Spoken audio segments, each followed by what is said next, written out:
Aku adalah satu-satunya anomali di dunia kultivasi.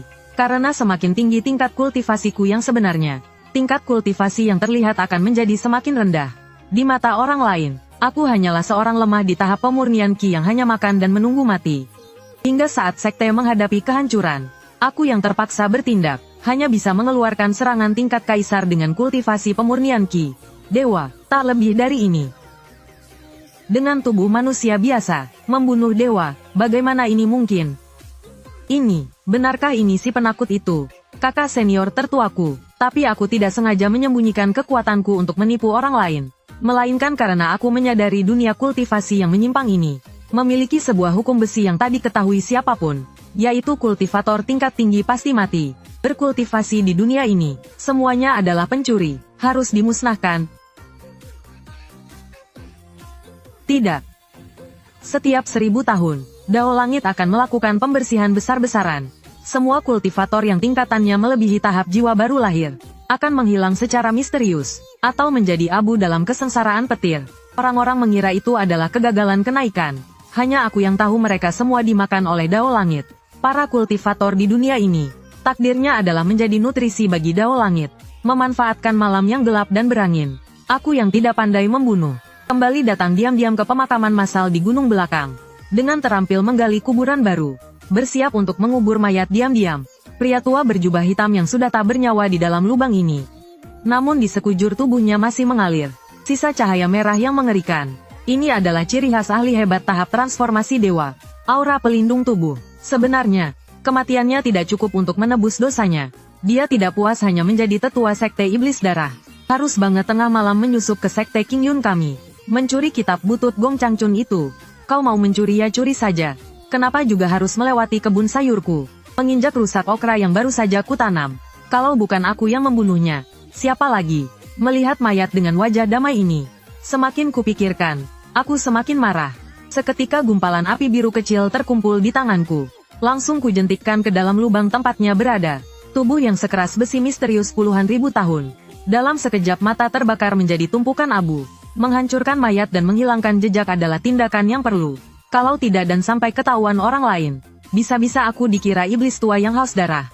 Setelah lubang itu kututup kembali, aku pun mendongak karena kebiasaan. Seketika wajahku langsung pucat pasi. Tingkatan kultivasi yang terlihat dari luar ternyata naik ke tingkat 3 pemurnian Qi 99%. Aku langsung panik dan memeriksa dantianku. Sebuah roda raksasa kuno yang megah sedang berputar terbalik dengan perlahan. Alasan aku bisa berada di bawah pengawasan Dao Langit dan bertahan hidup selama 2000 tahun adalah berkat roda pembalik aneh yang ada di dalam tubuhku. Semakin kuat tingkat kultivasi asliku, maka semakin rendah tingkatan yang akan terlihat dari luar.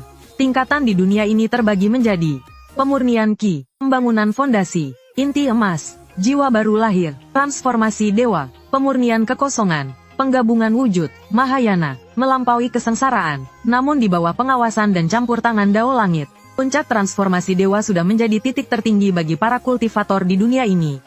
Kecuali aku yang merupakan sebuah pengecualian, karena tingkat 3 pemurnian Qi-ku setara dengan tingkat kultivasi asliku, yaitu tingkatan penggabungan wujud dari api nether pemusnah barusan. Aku gunakan terlalu kuat, membuat kemurnian energi spiritualku meningkat sedikit, langsung naik dari tingkat 3 pemurnian Qi 98,999 menjadi 99. Kalau begini terus, aku akan menerobos ke tahap Mahayana, meskipun lebih aman berada di tingkat 2 pemurnian Qi. Tapi masalahnya adalah, fluktuasi energi saat menerobos di antara level ini sangat mudah ditangkap oleh Dao Langit. Sebaiknya aku tidak bertindak gegabah lagi di masa depan. Aku harus segera tidur, untuk menghilangkan sedikit peningkatan kekuatan kultivasi tadi. Pagi pun tiba dalam sekejap. Gerbang sekte awan hijau diselimuti awan dan kabut. Sebagai sekte lurus terkenal dalam radius ribuan mil, sekte awan hijau menempati 72 puncak spiritual. Dan puncak bambu ungu tempatku berada adalah puncak termiskin dari 72 puncak itu. Itu karena di sini hanya ada 3 orang. Seorang guru yang mengasingkan diri sepanjang hari entah hidup atau mati. Seorang adik seperguruan perempuan yang sepanjang hari berpikir untuk memulihkan kejayaan puncak bambu ungu. Serta aku yang jujur dan sederhana ini, kakak seperguruan yang tidak suka membunuh. Begitu aku bangun, terdengar suara pertengkaran yang bising dari tengah gunung. Seorang pria gemuk mengenakan pakaian brokat sedang memainkan beberapa batu spiritual tingkat rendah di tangannya, menatap dengan tatapan genit ke arah gadis cantik luar biasa di depannya ini. Gadis itu bernama Su Qingge.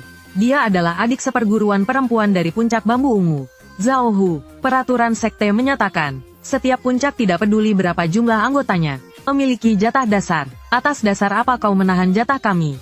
Hahaha, atas dasar apa? HMPH, hanya karena puncak bambu ungu kalian isinya orang-orang tak berguna. Gurumu yang sudah mati itu mengasingkan diri selama 10 tahun tidak keluar.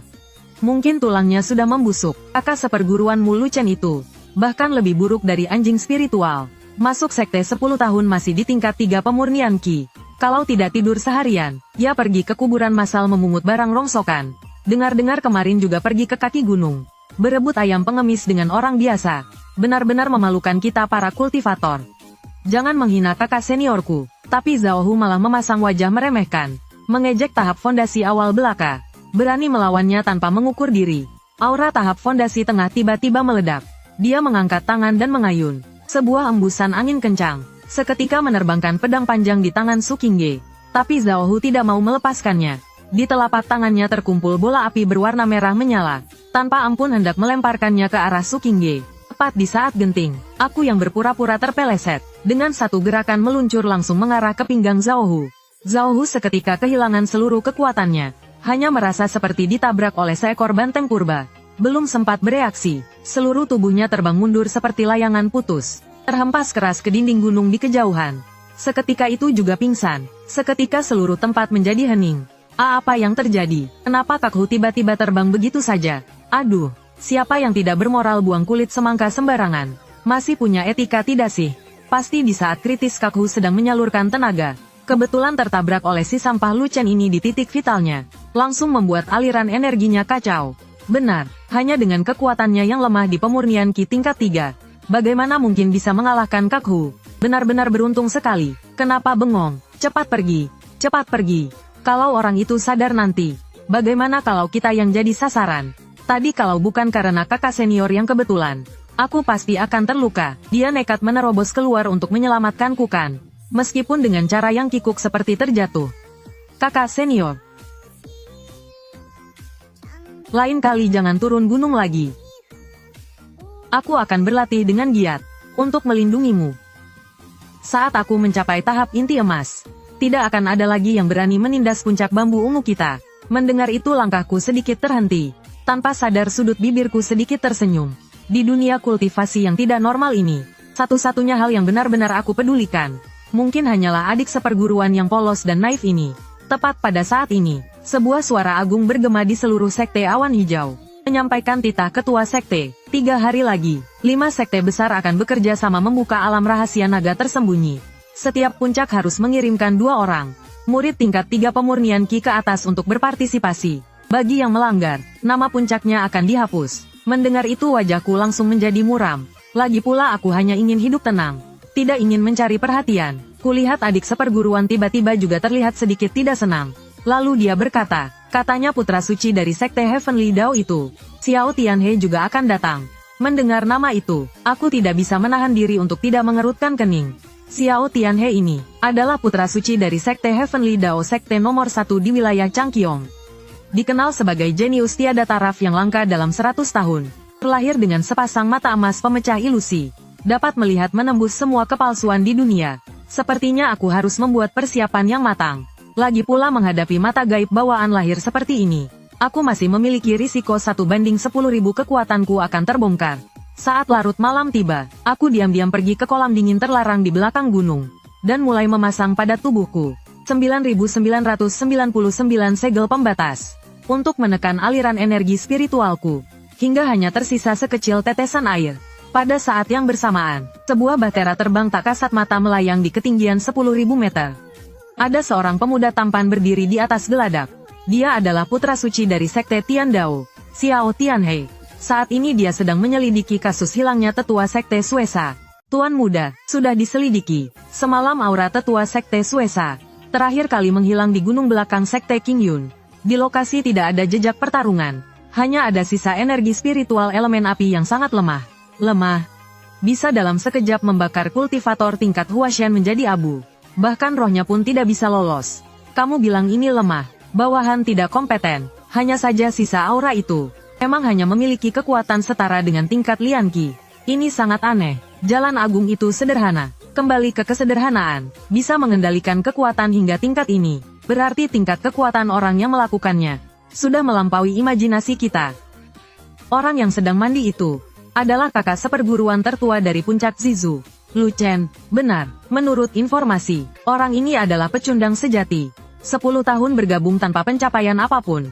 Kepribadiannya lemah, penakut dan takut mati. Seorang pecundang bisa berendam di dalam Xuanbing berusia 10.000 tahun ini, yang meleleh menjadi kolam, tanpa mengubah ekspresi. Bahkan kultivator tingkat Zuji juga akan langsung membeku, kan? Menarik, orang ini kalau bukan seorang jenius kultivasi fisik dengan tubuh yang kuat. Atau, dialah variabel yang sedang kita cari. Sampaikan perintah. Dalam ujian alam rahasia kali ini, berikan perhatian khusus kepada kakak Lu Chen ini. Aku ingin melihat saat dia terpojok. Kejutan macam apa yang akan dia berikan padaku. Hah, ternyata aku masih diincar. Karena tidak bisa menghindar, maka hanya bisa mengubah cara berpikir. Alam rahasia naga tersembunyi adalah ruang independen. Dapat mengisolasi persepsi jalan langit. Kalau begitu tidak ada salahnya untuk sedikit leluasa. Tak lama kemudian aku mendapat sebuah ide. Mengeluarkan sebuah topeng kusut dari jubahku. Ini adalah hasil latihanku saat bosan memakainya. Kultivator di bawah tahap maha sempurna. Tidak akan ada yang bisa melihat identitasku. Di luar sana kau boleh bilang aku sampah tahap pemurnian Qi. Ku tidak akan membantahmu. Tapi setelah memasuki alam rahasia, aku akan menjadi dewa kematian yang memanen nyawa. Kuharap tidak ada orang bodoh yang datang menggangguku. Dalam sekejap tibalah hari pembukaan alam rahasia.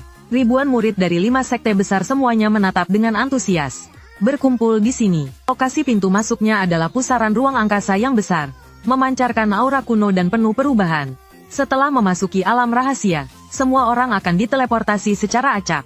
Alam rahasia akan dibuka selama 7 hari. Setelah 7 hari, pintu keluar akan terbuka kembali. Jika tidak bisa kembali tepat waktu, maka akan terjebak selamanya di dalam. Menjadi santapan para monster iblis. Selain itu, di kedalaman alam rahasia tersegel teror yang besar. Ingat jangan masuk terlalu dalam ke area inti. Saat ini aku sedang berdiri di barisan paling belakang. Tubuhku dipenuhi berbagai macam jimat pelindung, memberikan kesan palsu sebagai orang yang sangat takut mati. Kemudian aku mengeluarkan liontin giok rusak dan memberikannya pada adik seperguruan. Dan dengan serius menasihatinya, setelah masuk cari saja tempat untuk bersembunyi. Jika bertemu dengan bahaya, kau harus segera menghancurkan liontin giok itu. Aku tahu, tapi aku masih ingin pergi memetik beberapa tanaman spiritual. Meramu pil untuk kakak seperguruan. Untuk memperkuat fisiknya. Mendengar itu aku hanya bisa menghela napas pasrah. Gadis bodoh ini terlalu berbakti. Begitu perintah diberikan, para murid langsung berkerumun, menerobos masuk ke dalam pusaran. Setelah merasa pusing dan berputar, yang muncul di hadapan mata adalah hutan purba yang menutupi langit. Saat aku hendak mencari lubang pohon untuk tidur, kesadaran spiritualku tiba-tiba mendeteksi sesuatu yang menarik. Tak jauh dari sana ada sebatang rumput kecil berwarna merah menyala, memancarkan aroma yang menggoda. Tanaman spiritual setingkat rumput naga darah merah ini, kenapa bisa tumbuh di area luar? Tepat pada saat itu, 3 orang murid yang mengenakan pakaian sekte King Yun, juga menemukan tanaman spiritual itu. Aku menggelengkan kepala, dan menghela napas dalam hati betapa bodohnya. Benar saja, tepat saat mereka bertiga akan menyentuh tanaman spiritual itu, tiba-tiba tanah meledak dengan dahsyat. Seekor ular raksasa yang seluruh tubuhnya dilapisi baju zirah batu, melesat ke angkasa, membuka mulutnya yang menganga lebar, dan langsung menelan murid yang berada paling depan. 2 orang lainnya baru saja akan berbalik untuk kabur. Namun ekor ular raksasa yang sangat cepat, langsung menghantam mereka hingga menjadi bakso sapi. Setelah membereskan ketiga orang itu, piton api itu tidak pergi, melainkan melingkar di samping tanaman spiritual itu, sambil mengawasi sekeliling dengan waspada. Ini adalah monster iblis puncak tingkat 4. Jika mengerahkan seluruh kekuatannya, setara dengan manusia level setengah langkah inti emas. Aku menyaksikan adegan ini dengan dingin, tanpa ada gejolak sedikit pun di hatiku. Bagaimanapun juga dunia kultivasi memang sekejam ini. Keserakahan seringkali diiringi oleh kematian. Tapi rumput naga darah merah ini lumayan juga kalau dibuat arak. Memikirkan hal itu, ku pun mengambil sebuah batu kerikil. Tidak menggunakan kekuatan spiritual, hanya mengandalkan kekuatan fisik dan melontarkannya begitu saja. Ular piton api sepertinya merasakan krisis mematikan. Tiba-tiba mengangkat kepalanya hendak menghindar. Tapi kecepatan kerikil itu terlalu cepat. Sangat cepat hingga melampaui saraf reaksinya. Terdengar suara pelan, sisik batunya yang sekeras besi, hancur berkeping-keping seperti tahu. Ular zaman sekarang tidak sopan sekali. Melihat diriku yang hebat ini bahkan tidak menyapa. Ada orang datang, dan sepertinya orang yang kukenal. Ular piton lapis baja batu tingkat 4 puncak. Oleh seseorang, dibunuh seketika. Tidak ada sisa kekuatan spiritual. Luka tembus fisik murni, bisa menyebabkan luka seperti ini. Setidaknya adalah kultivator fisik tahap akhir inti emas. Tak disangka ada ahli seperti ini yang masuk ke alam rahasia kali ini. Karena Anda masih di sini, mengapa tidak menampakkan diri? HMPH, mencoba memancingku keluar, kau masih terlalu hijau. Hahaha, larilah, peri dari puncak bambu ungu. Kenapa tidak lari lagi? Hahaha, pantas saja peri bambu ungu dari sekte awan hijau. Postur tubuh dan penampilan ini, jika dijadikan pelayan darah, pasti akan menjadi yang terbaik dari yang terbaik. Kalian sekte iblis darah, berani-beraninya di alam rahasia, secara terang-terangan membantai murid dari 4 sekte lainnya. Apa kalian tidak takut memicu perang antar sekte? Hahaha. Gadis kecil, kau terlalu naif. Selama kami membunuh kalian semua, lalu menyamarkannya sebagai serangan monster iblis model. Siapa yang tahu ini perbuatan kita? Jika bertemu bahaya, harus segera hancurkan liontin gioknya. Mau minta tolong? Menyerahlah dengan patuh. Tidak akan ada yang datang menolongmu. HMPH, pengecut yang suka bersembunyi. Orang ini, kakak seperguruan sulung, tolong. Hukum ruang. Menyusutkan bumi, menjadi seinci, buka.